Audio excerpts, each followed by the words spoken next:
Hello guys and welcome back to the 2023-24 SDPN NHL season previews. Next we have Kyle Dubas's Pittsburgh Penguins, a team that missed the playoffs last year but is hoping to get back into Crosby, Malkin, Letang, and now Erik Karlsson. But can they get back to the playoffs? Is this roster good enough to get there? We'll watch till the end because we're going to be breaking down every part of this Penguins roster to see what's next. Now, first, of course, we have to shout out our sponsor today in Sports Interaction. Get in on the action to make your bet with Sports Interaction. The MLB season is closing and a ton of other sports coming up that you can make your bets on now. Bet before the game or live and in play with all your favorite teams. Head to sportsinteraction.com/SDPN or download the app to get started. 19 plus, and please play responsibly. Now, for the Penguins, try to get the most out of Crosby, Malkin, and Letang before they retire. Did they do enough to not just put them in the playoff race again, but to also keep them competitive when they make the playoffs? Well, let's find that out. When we look at the additions they made this offseason, highlighted, of course, by Norris Trophy winner Erik Karlsson, who is by far the best player on the market, and the Penguins add him to an offense of Crosby, Malkin, Raquel, and others to really get cooking. 101 points in 82 games this last year. Keep in mind, that was on the 2023 San Jose Sharks. Imagining what he could do with Crosby, Malkin, others on that forward group is amazing, especially even strength. What he can do with that power play is monsterful as well. You also give the chance for Chris Letang to take a little bit of a step back in his playtime, which I think at this point in his career is absolutely needed. You put an Erik Karlsson in his position, and that's a pretty healthy upgrade. You also got Riley Smith, though, who they acquired for the forward group for just a third-round pick and is a really interesting addition. 56 points in 78 games this last year as a solid playmaking piece, 14 points as well in 22 playoff games. On that second line, could be really good as a Zucker replacement, more of a playmaking replacement, but still pretty good nonetheless. You also have Lars Eller as a third-line center option, which is pretty solid. Now, in terms of production, he's not going to wow you, but defensively and the smarts that he brings to the third center position could be exactly what they need. You also add Vinny Hinostroza, who could be some solid fourth line depth. And on the defense, you got Ryan Graves, who they got from the New Jersey Devils. 26 points in 78 games this last year. I forgot to include him on the Devils subtractions. Oopsies. But he goes on to the Penguins at a huge deal, $4.5 million for 6 years. A crazy amount of stock put into Graves, but it'll be interesting to see if he rises to the occasion. At his best, I think he can be worth that, but he has to be a lot more consistent. Then you got the goaltending addition, Alex Nedeljkovic, who was with the Red Wings and really didn't perform all too well there in his couple of seasons there. We'll see if that changes in Pittsburgh, but I wouldn't exactly bet on it.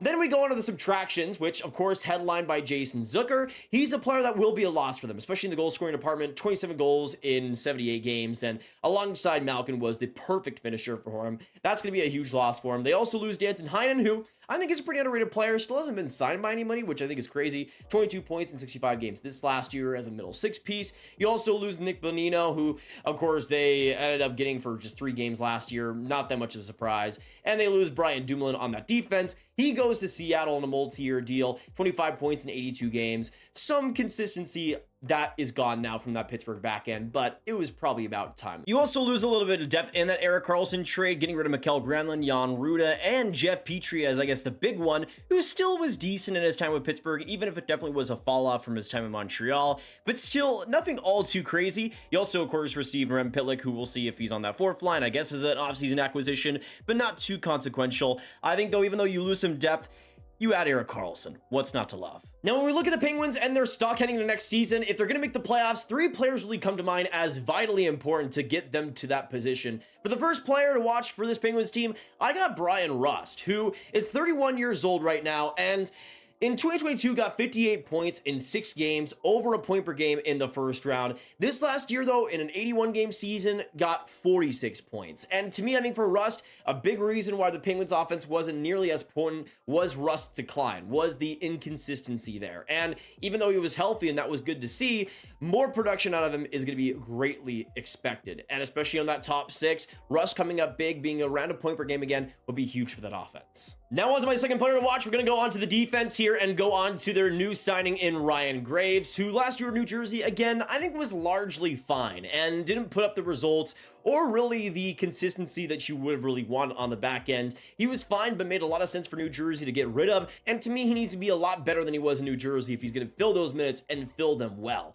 To me, if he gets to a good level, if he has his best season, that's going to make Pittsburgh's defense so much better on the well-rounded side of things, and Ryan Graves is already a well-rounded defenseman, but bringing up those offensive statistics, being more consistent defensively is going to go a long way. But then we go into the third player to watch, and to me, by far the most important, and that is Tristan Jarry, their starting goaltender. They gave him a huge deal this offseason, and it is a big risk. When we look at what he's done the past couple of seasons, in 2023, he got a .909 save percentage, and to me, wasn't really that great, wasn't really that effective, and was really in the negative in goals saved above expected. To me, he needs to be better. He needs to be starter quality to, one, make that contract even worth it, but two, just be what Pittsburgh needs in net. For how long his contract is coming up, he needs to be better. He needs to be the starter that he can be in Pittsburgh. He has the talent, but putting it all together has been a different story. Let's go through though and grade the forwards, the defense, and the goaltending. And first up, we go to the forward group, which is pretty solid. And it's going to be something that isn't one of the best in the league, but you still got fantastic players like Crosby, like Gensel, who will hopefully be healthy for at least most of the season next year. Riley Smith being added on with Malkin. Maybe Rust has a good year. Raquel as well is going to be huge onto that.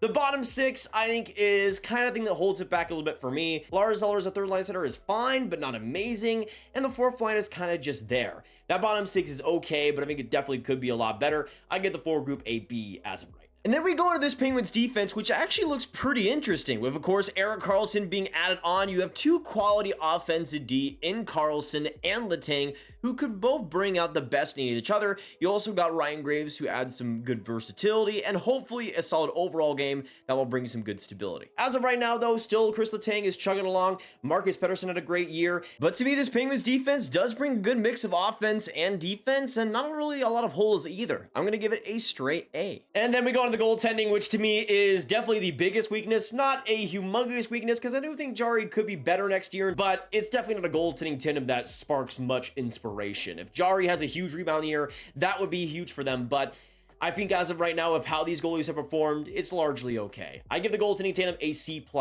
right now in 2020. But now we go into the biggest question mark, and for me, it's not about Crosby, Malkin, Letang. These guys have proved that they are still at the top of their game and will still be amazing year in and year out. Even when they missed the playoffs last year, they were still incredible. Malkin especially was back to an unreal level, and they still missed the playoffs. I don't have any doubt about them being great. What I do have questions about is that depth. Like we talked about on that bottom six. Is that bottom six going to be good enough? That third line was a huge problem last year, and Lars Eller is solid, but I don't know if that's going to be a humongous difference maker for them. And just the bottom six in general leaves a lot to be desired. We'll see if that bottom pair as well can be okay, if the depth can maybe be okay in the goaltending tandem, but especially with that bottom six. Is it good enough to compete? Is it good enough in that Metro division? That might be the biggest thing that holds them back. I could see them getting around 94 to 98 points, being fourth in that Metro division. I think they will be a playoff team, just barely. Maybe that first wild card spot, maybe that second, but I think they will be just good enough to get there. What do you guys think about the Crosby, Malkin, Letang era? Do they still have juice left in the tank? Let us know all your thoughts. Of course, hit that like button, hit that subscribe button, hit that notification bell if you guys haven't already. If you're enjoying the season previews, I enjoy making them so much, y'all, and it's been such a blast, so I hope you guys enjoy every single one. We got 32 teams in 32 days. We hope to see it for every single video. We'll see you in the next one, folks. Thank you so much for watching, and goodbye.